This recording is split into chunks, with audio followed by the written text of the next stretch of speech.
Tanong, gusto mo ba maging successful sa buhay?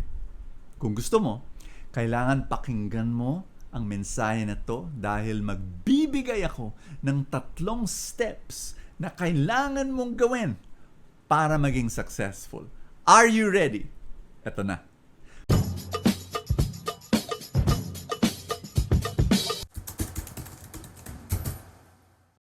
Pag nakikinig ka sa isang napakagaling na mga awit, halimbawa, Regine Velasquez, Ogie Alcacid, Lea Salonga, Sara Geronimo. Alam mo, ako ito yung pakiramdam ko habang nakikinig ako sa kanila, parang nahi-hypnotize ka sa sobrang galing nila. Tapos ito, no, yung atataas na mga nota, pero parang relax na relax kumanta.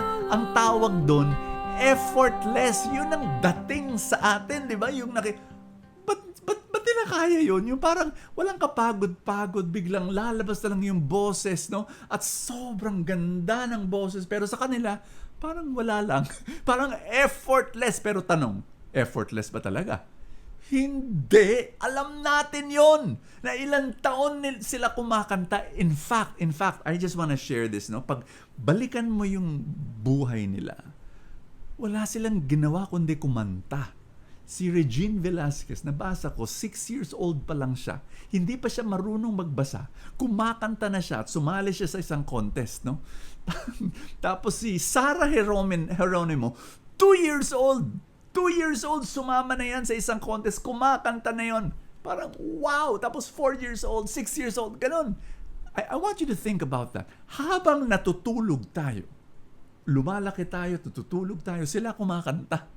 You know, I can compare their life with my life in a small way. Ako naman maliit lang, no? Na maliit na example. Sila malalaki. Pero may mga nagtanong sa akin, Brother Bo, paano mo nagawa yun? Nakasulat ka ng 60 best-selling books sa buhay mo. 60 plus. Paano mo nagawa yun? Alam mo, I'll always tell them, oo nga, no, paano ko nagawa yun? Wala lang. I had a message in my heart. Sinulat ko. Gusto ko makatulong. Tapos pag nakasulat ako, meron na naman ako ang isang mensahe. I'm gonna share it again. I'm gonna share it again. I'm gonna share it. Ganon. Naging 60 sa isang taon. Mga 4 na libro. You know, go on. I just wanted to help people. But then, it was a friend of mine. Kinento niya sa akin. Yung kunento ko sa kanya, binalik lang niya na, pinaalala lang niya yung sinabi ko sa kanya. Tapos na-realize ko, oo nga, no? Can I share with you?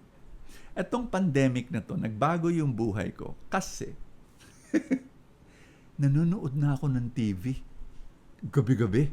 Pagkatapos ng hapunan, for the first time in my life, 54 na po ako. Yes, medyo matanda na. 54 years old. Ngayon lang ako nanonood ng TV gabi-gabi. Pagkatapos ng hapunan, kasama ko yung mga anak ko, kasama ko yung misis ko, manonood kami ng isang movie, o kaya kasama ko yung misis ko, manonood kami ng K-drama. 쏙쏙 들여다보는 제도 사대기 만나요. Ayoko dati yun. Yung misis ko, gustong-gusto yung K-drama. Sinabi ko, sweetheart, para sa inyo lang yan. Pero this year, sa pandemic, mga last month lang, sinubukan ko yan just to be with my wife. And ayan, minsan, and what am I sharing? First time lang. 54 na. Ibig sabihin, for the first 54 years of my life, hindi ko ginagawa yun. Ibig sabihin, bakit ako nakasulat ng 60 plus books? Ganito, habang nanonood kayo ng TV, nagsusulat ako. And that's true. You know, after dinner, I would just write chapter, essays. I compile, I publish, you know. Here's my point. What are the 3 steps to success? Are you ready? Eto na. Step 1. Patience. Step 2. Patience. Step 3. Patience. Brother Bo, ang corny mo. Hindi. Sige. Babaguhin ko. Step 1. Patience. Step 2. Perseverance. Step 3. Practice. Brother Bo, pare-pareho lang yan eh. Yun na nga. Alam mo, merong mga ibang ingredients pa to success. Pero kung wala tong tatlong to, you will not be successful. You know, I realized something. May isa pa akong kaibigan lumapit sa akin. Sinabi niya, Brother Bo, hindi ka naman masyadong talented sa buhay. Kaibigan ko yan. Alam ko where he was coming from. Sinabi niya sa akin may mga kilala ko na mas matalino sa'yo, mas magagaling sa'yo, pero bakit ka successful sa buhay? And sinabi rin niya sa akin, and I'm gonna share this with you, because I can outwork anyone. Maski sa araw na ito, I'm telling you, you know, there was one day, I told someone, I said, tinanong niya, anong ginawa mo sa araw na ito? Sinabi ko, gumawa ako ng 12 videos. Sabi niya, ano? Paano ka nakagawa ng 12 videos? Wala, ginawa ko, one after another. Pero sa hapon lang yun, kasi sa umaga meron akong 3-hour workshop. 3-hour workshop! Nagbigay ako. Pagkatapos ng 12 videos sa gabi, bago mag-dinner, nagbigay ako ng 1-hour talk. So, mga 8 o'clock na ako kumain. Tapos after that, nag-relax na.